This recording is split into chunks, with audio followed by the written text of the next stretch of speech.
जय कृष्णा भगवान, जय कृष्णा भगवान, जय सूर्य नारायण, जय सूर्य नारायण। राजा सातानिक ने कहा, ब्राह्मण श्रेष्ठ भगवान सूर्य नारायण का महात्म्य सुनते सुनते मुझे तृप्ति नहीं हो रही है। इसलिए सतमी कल्प का आप पूर्ण कुछ और विस्तार से वर्णन करें। सुमंतु मुनि बोले, राजन, इस विषय में भगवान श्री कृष्ण और उनके पुत्र सांब का जो परस्पर शब्द हुआ है उसी का मैं वर्णन करता हूँ, उसे आप सुने।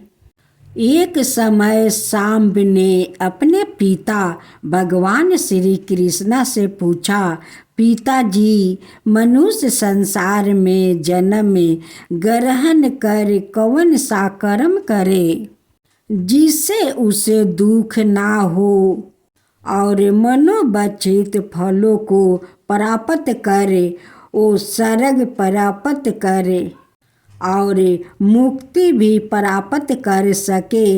इन सब का आप वर्णन करें। मेरा मन इस संसार में अनेक प्रकार की आदि व्याधियों को देखकर अत्यंत उदास हो रहा है। मुझे क्षण मात्रा भी जीने की इच्छा नहीं होती। अंत आप कृपा कर इसे उपाय बताइए कि जितने दिन भी इस संसार में रहा जाए आदि व्याधियाँ पीड़ित ना कर सके और फिर इस संसार में जन्म ना हो, अर्थ मोक्ष प्राप्त हो जाए। भगवान श्री कृष्ण ने कहा, बस्ते देवताओं के प्रसाद से, उनके आग्रह से और उनकी आराधना करने से यह सब कुछ प्राप्त हो सकता है। देवताओं की आराधना ही परम उपाय है। देवता अनुमान और अगम्य परिमाणों से सिद्ध होते हैं। विशिष्ट पुरुषों देवता की आराधना करें तो वो विशिष्ट फल प्राप्त कर सकता है। सांब ने कहा, महाराज, प्रथम तो देवताओं के अस्तित्व में ही संदेह है।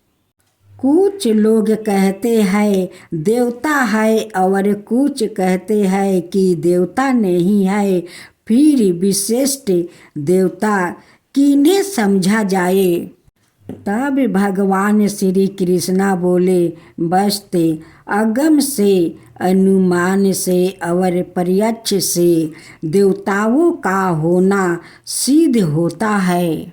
सांब ने कहा, यदि देवताओं प्रत्यक्ष सिद्ध हो सकते हैं तो फिर उनके साधन के लिए अनुमान और अगम्य परिमाण की कुछ भी अपेक्षा नहीं है।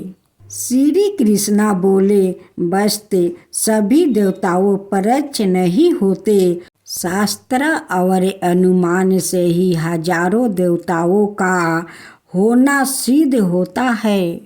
सांब ने कहा, पिताजी, जो देवता प्रत्यक्ष है और विशिष्ट एवं अभिश्रेष्ठ फलों को देने वाले हैं, पहले आप उन्हीं का वर्णन करें। अनंतर शास्त्र और अनुमान से सिद्ध होने वाले देवताओं का वर्णन करें। श्री कृष्ण ने कहा, प्रत्यक्ष देवताओं तो संसार के नेत्र स्वरूप भगवान सूर्य नारायण ही है।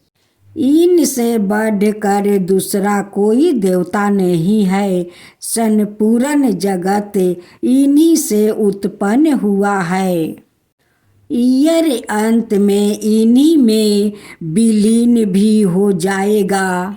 सूर्य नारायण की जय हो, सूर्य नारायण की जय हो, कृष्णा भगवान की जय हो, कृष्णा भगवान की जय हो। एक बेआकित पाकिस्तान से 1 लाख रुपए का रूहानी इत्र लेकर आए थे, क्योंकि उन्होंने संत श्री हरिदास जी महाराज और बाके बिहारी के बारे में सुना हुआ था। उनके मन में आया कि मैं बिहारी जी को यह इत्र भेंट करूं। इस इत्र की खासियत होती है कि अगर बोतल को उल्टा कर देंगे तो भी इत्र धीरे धीरे गिरेगा और इसकी खुशबू लाजवाब होती है। बेआकित वृंदावन पहुंचा। उस समय संत जी एक भाव में डूबे हुए थे। संत देखते हैं कि राधा कृष्णा दोनों होली खेल रहे हैं। जब उस बेआकित ने देखा कि ये तो ध्यान में है, तो उसने वो इत्र की शीशी उनके पास में रख दिया और पास में बैठकर संत की समाधि खुलने का इंतजार करने लगा। तभी संत देखते हैं कि राधा जी और कृष्णा जी एक दूसरे पर रंग डाल रहे हैं। पहले कृष्णा जी ने रंग से भरी पिचकारी राधा जी के ऊपर मारी और राधा रानी सर से लेकर पैर तक रंग में रंग गई। अब जब राधा जी रंग डालने लगी तो उनकी कमोरी छोटा घारा खाली थी। संत को लगा कि राधा जी तो रंग डाल ही नहीं पा रही है, क्योंकि उनका रंग खत्म हो गया है। तभी संत ने तुरंत वो इत्र की शीशी खोला और राधा जी की कोमोरी में डाल दिया और तुरंत राधा जी ने कृष्णा जी पर रंग डाल दिया। हरिदास जी ने सांसारिक सृष्टि में वो इत्र भरे ही रेत में डाला, लेकिन आध्यात्मिक सृष्टि में वो राधा रानी की कोमोरी में डाला। उस वक्त ने देखा कि इन संत ने सारा इत्र जमीन पर गिरा दिया। उसने सोचा, मैंने इतना दूर से इतना महंगा इत्र लेकर आया था, पर इन्होंने तो इस बिना देखे ही सारा का सारा रेत में गिरा दिया। मैंने तो इन संत के बारे में बहुत कुछ सुना था, लेकिन इन्होंने मेरे इतना महंगे इत्र को मिट्टी में मिला दिया। वो कुछ भी ना बोल सका। थोड़ी देर बाद संत ने आंखें खोली। उस बेआकित ने संत को अनमने मने से प्रणाम किया। अब वो बेआकित जाने लगा। तभी संत ने कहा, आप अंदर जाकर बिहारी जी के दर्शन कर आयो। उस बेआकित ने सोचा कि अब दर्शन करे या ना करे, क्या लाभ है। इन संत के बारे में जितना सुना सब उसका उल्टा ही पाया है। फिर भी चलो, चलते समय दर्शन कर लेता हूँ। क्यों पता अब कभी आना हो या ना हो। ऐसा सोच कर वो बेआकित बाके बिहारी के मंदिर में अंदर गया तो क्या देखता है कि सारे मंदिर में वही इत्र महक रहा है। और जब उसने बिहारी जी को देखा तो उसे बड़ा आश्चर्य हुआ। बिहारी जी सिर से लेकर पैर तक इत्र में नहाए हुए थे।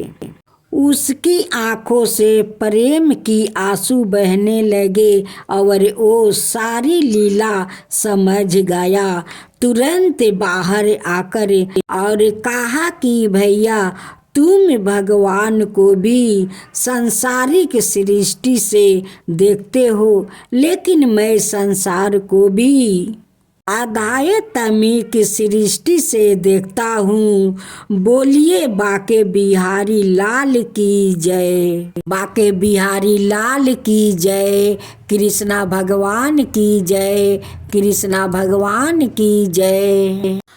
राम जी का ऊँटा सवारी, उसमें हनुमत मेरा तिहारी। राम जी का ऊँटा सवारी, उसमें हनुमत मेरा तिहारी। जाना राम जी के साथ, जाना राम जी के साथ, लेकर सेना बारात हनुमान जी। जाना सेना बारात हनुमान जी। सीता है बनवास, सीता है बनवास, सीता माता। सीता है बनवास, सीता माता। राम सिया राम, जय जय राम सिया राम। राम सिया राम, जय जय राम सिया राम। यह कहानी सीता माता कहती थी और श्री राम इसे सुना करते थे। एक दिन श्री राम भगवान को किसी काम के लिए बाहर जाना पड़ गया तो सीता माता कहने लगी कि भगवान, मेरा तो 12 बरस का नित्य नियम है। अब आप बाहर जाएंगे तो मैं अपनी कहानी किसे सुनाऊंगी। श्री राम ने कहा कि तुम कुएं की पल पर जाकर बैठ जाना और वहाँ जो औरत पानी भरने आएगी उन्हें अपनी कहानी सुना देना। सीता माता कुएं की पल पर जाकर बैठ जाती है। एक स्त्री आई, उसने रेशम की जरी की साड़ी पहन रखी थी और सोने का घड़ा ले रखा था। सीता माता उसे देख कहती है कि बहन, मेरा 12 बरस का नित्य नियम सुन लो। पर वो स्त्री बोली कि मैं तुम्हारा नित्य नियम सुनूंगी तो मुझे घर जाने में देर हो जाएगी और मेरी सास मुझसे लड़ेगी। उसने कहानी नहीं सुनी और चली गई। उसकी रेशम जरी की साड़ी फट गई, सोने का घड़ा मिट्टी के घड़े में बदल गया। सास ने देखा तो पूछा कि यह किसका दोष अपने सिर लेकर आ गई है। बहू ने कहा कि कुएं पर एक औरत बैठी थी, उसने कहानी सुनने के लिए कहा, लेकिन मैंने सुनी नहीं, जिसका यह फल मिला है। बहू की बात सुनकर अगले दिन वही साड़ी और वही घड़ा लेकर सास कुएं की पल पर गई। सास को वही माता सीता बैठी मिली तो माता सीता ने कहा कि बहन, मेरी कहानी सुन लीजिए। सास बोली कि एक बार छोड़, मैं तो 4 बार कहानी सुनूंगी। राम आए, लक्ष्मण आए, देश के पुजेरी आए, नित्य नियम का नियम लाए। आओ राम बैठो राम, तपी रसोई जियो राम, माखन मिश्री खाओ राम, दूध बतासा पियो राम, सुत के पलका पोढ़ो राम, साला दुसाला पोढ़ो राम, साला दुसाला ओढ़ो राम, जब बोलू जब राम ही राम, राम सवारे सबके काम, खाली घर भंडार भरेंगे, सबका बेड़ा पार करेंगे। श्री राम जय जय राम, श्री राम जय जय राम। सास बोली कि बहन कहानी तो बहुत अच्छी लगी। कहानी सुनकर सास घर चली गई और उसकी साड़ी फिर से रेशम जरी की बन गई। मिट्टी का घारा फिर से सोने के घड़े में बदल गया। सास बोली कि बहन कहानी तो बहुत अच्छी लगी। कहानी सुनकर सास घर चली गई और उसकी साड़ी फिर से रेशम जरी की बन गई। मिट्टी का घारा फिर सोने के घड़े में बदल गया। बहू कहने लगी, सासू माँ आपने यह सब कैसे किया? सास ने कहा कि बहू तू दोष लगा के आ गई थी और मैं अब दोष उतार कर आ रही हूँ। बहू ने फिर पूछा कि वह कुएं वाली स्त्री कौन है सासू माँ? सासू माँ बोली कि वो सीता माता थी। वो पुराने से नया कर देती है, खाली घर में भंडार भर देती है। ओ लक्ष्मी जी का वास घर में कर देती है। आदमी की जो भी इच्छा हो उसे पूरा कर देती है। बहू बोली कि ऐसी कहानी मुझे भी सुना दो। सास बोली कि ठीक है, तुम भी सुनो। और सास ने कहानी शुरू की। राम आए लक्ष्मण आए, देश का पुजेरी आए, नीति नियम का नियम लाए, आओ राम बैठो राम, तपी रसोई जियो राम, माखन मिश्री खाओ राम, दूध बतासा पियो राम, सुत के पलका पोढ़ो राम, साला दुसाला पोढ़ो राम, साला दुसाला ओढ़ो राम, जब बोलो जब राम ही राम, राम संवारे सबके काम, खाली घर भंडार भरेंगे, सबका बेड़ा पार करेंगे। श्री राम जय जय राम। कहानी सुनकर बहू बोली कि कहानी तो बहुत अच्छी है सासू माँ। सासू ने कहा कि ठीक है, इस कहानी को रोज कहा करेंगे। अब सास बहू रोज सवेरे उठती, नहाती धोआती और पूजा करने के बाद नित्य नियम की सीता की कहानी कहती। एक दिन उनके यहाँ एक पड़ोसिन की औरत आई और बोली कि बहन जरा सी आँच देना। तो वो बोली कि आँच तो अभी हमने जलाई ही नहीं। पड़ोसन ने कहा कि तुम सुबह 4 बजे से उठकर क्या कर रही हो? फिर उन्होंने कहा कि सुबह उठकर हम पूजा करते हैं। फिर सीता माता की नित्य नियम की कहानी कहते हैं। पड़ोसन ने उनकी बात सुनकर फिर कहा कि सीता माता की कहानी कहने से तुम्हें क्या मिला? वो बोली कि इनकी कहानी कहने से घर में भंडार भर जाते हैं, सारे काम सिद्ध होते हैं, मन की इच्छा भी पूरी होती है। पड़ोसन कहती है कि बहन ऐसी कहानी तो मुझे भी सुना दो।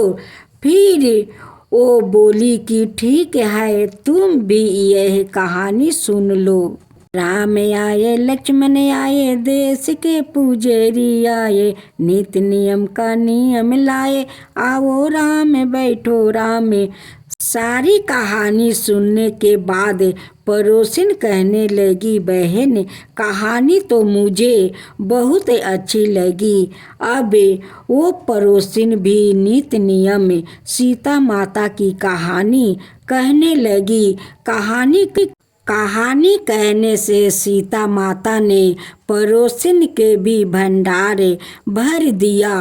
अब तो पूरे महलों में नीति नियम की कथा चल पड़ी। हर किसी की मनोकामना पूरी होने लगी। हे सीता माता, जैसे आपने उनके भंडार भरे वैसे ही आप हमारे भी भंडार भरना, कहानी सुनने वाले के भी और कहानी कहने वाले के भी।